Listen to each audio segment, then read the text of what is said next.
Hello everyone, good morning. Welcome to my channel. আশা করছি সবাই ভালো আছেন। আজকে আমি হাজির হয়েছি আপনাদের সামনে আমের আচার নিয়ে। গুড় আম যেটাকে আমরা বলে থাকি, সেই গুড় আমের আচার নিয়ে আমি রেডি হয়েছি।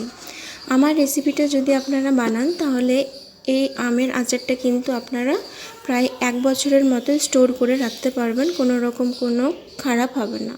তো প্রথমেই দেখতে পাচ্ছেন আমি গুড় জলে ভিজিয়ে রেখেছিলাম। আমি এখানে ওই যে ঢালা গুড় যেগুলো হয় সেগুলো নিয়েছি। আচারটা আমি বানাবো সর্ষের তেল দিয়ে। আমি এখানে 3 কিলো আম নিয়েছিলাম।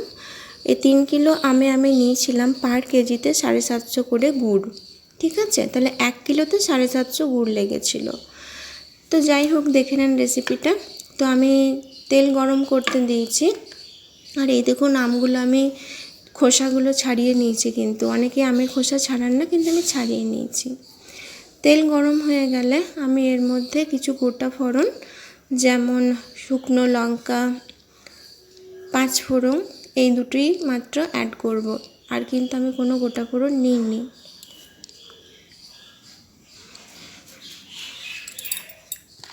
তো এইগুলো ভালো করে তেলে আমি নাড়িয়ে চাড়িয়ে নেব। দেখুন তেলটা আমার ভালোই গরম আছে, বুঝতেই পারছেন। যতক্ষণ না কালার আসছে আমি এটা একটু নেড়ে চেড়ে নেব।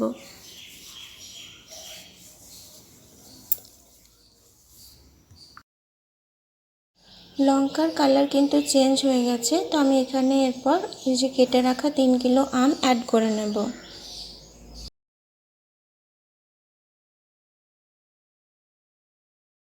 আমি অল্প খানিকটা করে আম নিয়ে নাড়াচাড়া করছিলাম, কারণ অনেকটা আম নিলে পরে হয়তো অসুবিধা হতে পারে।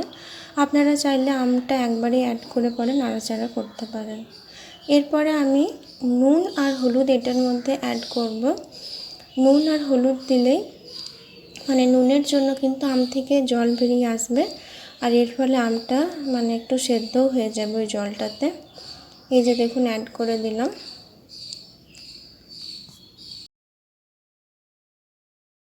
15 মিনিট এইভাবেই রেখেছিলাম, কারণ আম থেকে অনেকটাই জল বেরিয়েছিল। কিন্তু দেখতেই পাচ্ছেন জল এখনও আছে, কিন্তু এর মধ্যে আমি গুড়টা অ্যাড করে দেবো। গুড়টা আমি জলে ভিজিয়ে রেখেছিলাম যাতে অসুবিধা না হয় গলতে আর কি, অনেকটাই গলে গেছে। দেখুন আপনারা চাইলে এটাতে আখের গুঁড়োও করতে পারেন। তো এই দেখুন গুড়টা আমি এটাতে দিয়ে দিয়েছি, আর গুড় আমার গলে গেছে, আর আমও মোটামুটি সেদ্ধ হয়ে গেছে, দেখতেই পাচ্ছেন।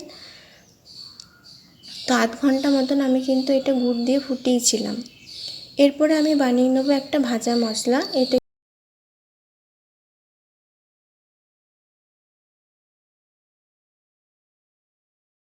ভাজা মশলার জন্য আমার লাগবে মৌরি, মেথি, 5 ফোড়ন, কালো সর্ষে, জিরে, ধনে, আর এই দেখুন শুকনো লঙ্কাটা আমি রোস্ট হতে দিয়েছি। তো শুকনো লঙ্কাটা ভেজে নেব, তারপরে একে একে সমস্ত গোটা মশলাগুলো দিয়ে দেব। এই মশলাটা কিন্তু ভীষণ ভীষণ ভীষণ সুস্বাদু হয় দিলে পরে আমের আচারটা, আর খুব ভালো একটা ফ্লেভার আছে এটাতে। তো দেখুন মশলাগুলো আমি ভেজে নিয়েছি এইভাবে।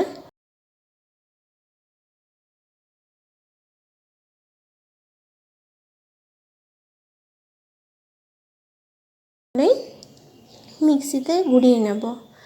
আর আমি এই মশলাটা কিন্তু আমের আচারটা সম্পূর্ণ গ্যাস থেকে নামানোর পর অ্যাড করব।